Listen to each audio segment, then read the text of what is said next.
Telangana fire brand అందరి అభిమాన నేత రేవంత్ రెడ్డి సీఎం కాబోతున్నారు. అయితే రేవంత్ రెడ్డి సీఎం అవుతున్నారని తెలియగానే ప్రజలందరూ హర్షాతిరేకలు వ్యక్తం చేస్తున్నారు. ప్రధానంగా చూసుకున్నట్టయితే ప్రజలు చాలా ఆనందంతో సంబరాలు చేసుకుంటున్నారు. ఇటు గాంధీ భవన్ నుంచి కూడా రేవంత్ ఇంటి వరకు కూడా అందరూ ఆనందంతో చిందులు వేస్తున్నారు. అయితే మనతో పాటు ఇప్పుడైతే రేవంత్ ప్రియ శిష్యుడు ఆదిలాబాద్ రాష్ట్ర నాయకులు కంది శ్రీనివాస్ రెడ్డి గారు ఉన్నారు. వారితో మాట్లాడతాం.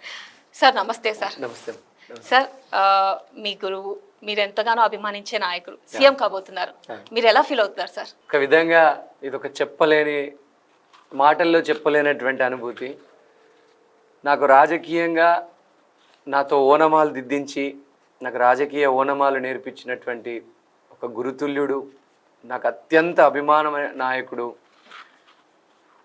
ఒక విధంగా రాజకీయ పునర్జన్మనిచ్చినటువంటి వ్యక్తి రేవంత్ రెడ్డి అన్న.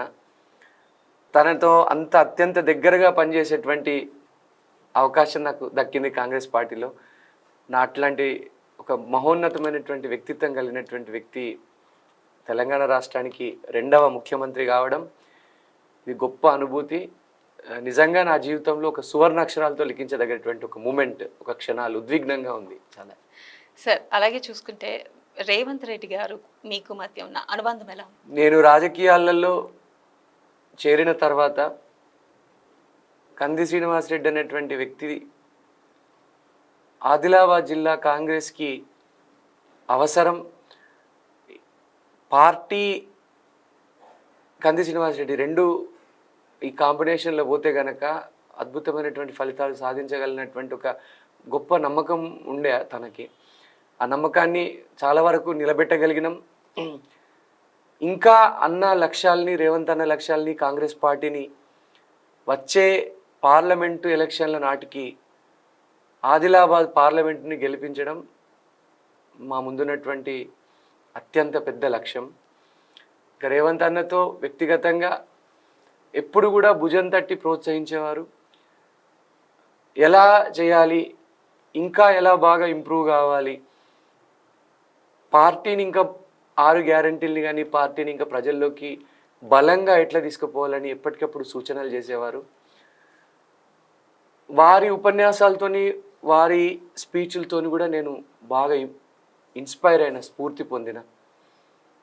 నిజంగా ఆయనతో పనిచేయడం నిజంగా నా అదృష్టం.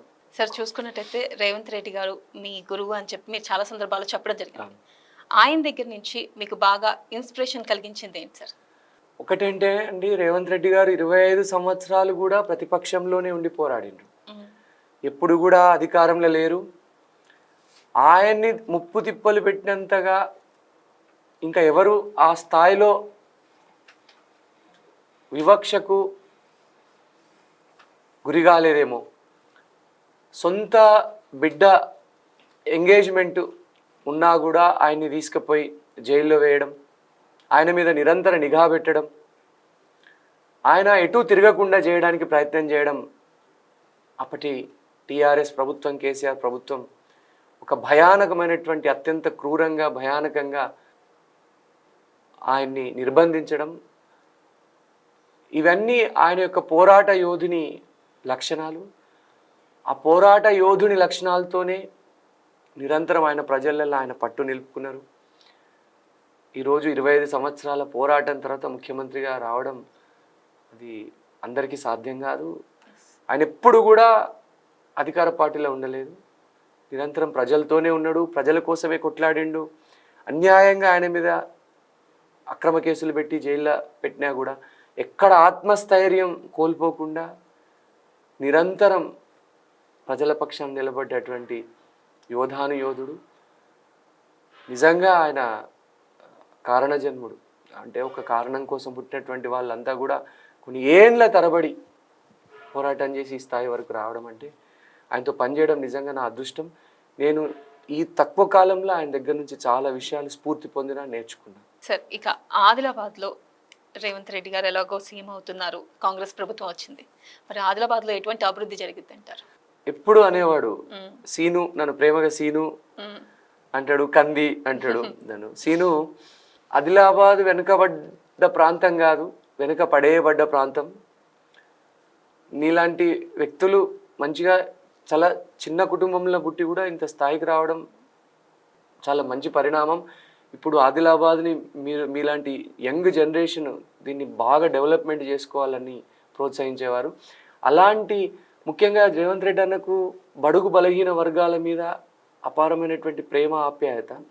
మా ఆదిలాబాద్ జిల్లాలోనే అటువంటి ఆదివాసీలు కానీ, దళిత సోదరులు కానీ, మైనార్టీ సోదరులు కానీ, అత్యంత వెనుకబడ్డ ఓబీసీ సోదరులు కానీ ఎక్కువ ఉన్నటువంటి ప్రాంతము.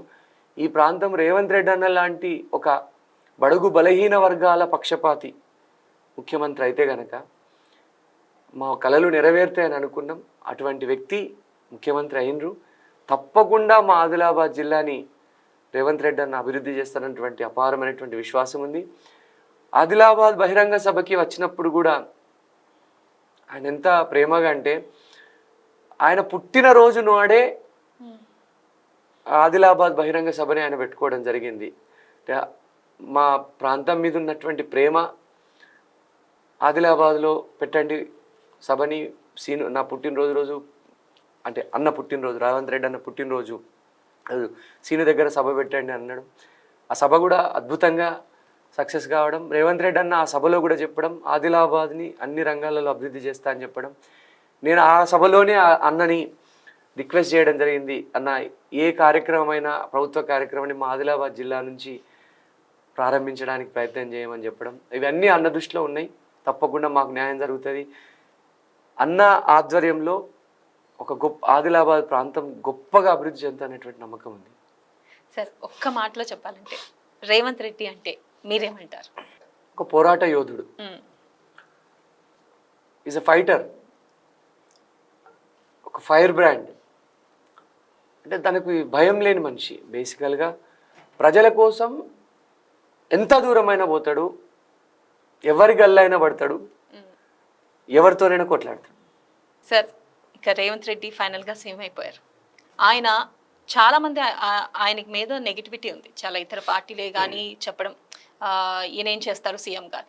మీరేమనుకుంటున్నారు? ఈయన సీఎం అయ్యారు, మొదటిగా ఆయన చేసే సంక్షేమ పథకాలు ఎలా ఉండబోతాయంటారు? 6 గ్యారంటీస్ ఇచ్చారు, అవన్నీ అమలు చేస్తారంటారా? ప్రజలు కొత్త అంటే గతంలో నిరుద్యోగులు చాలా ఇబ్బంది పడ్డారు, వాళ్ళు చాలా మంది నిరుద్యోగులు కూడా ఆత్మహత్యలు చేసుకోవడం జరిగింది.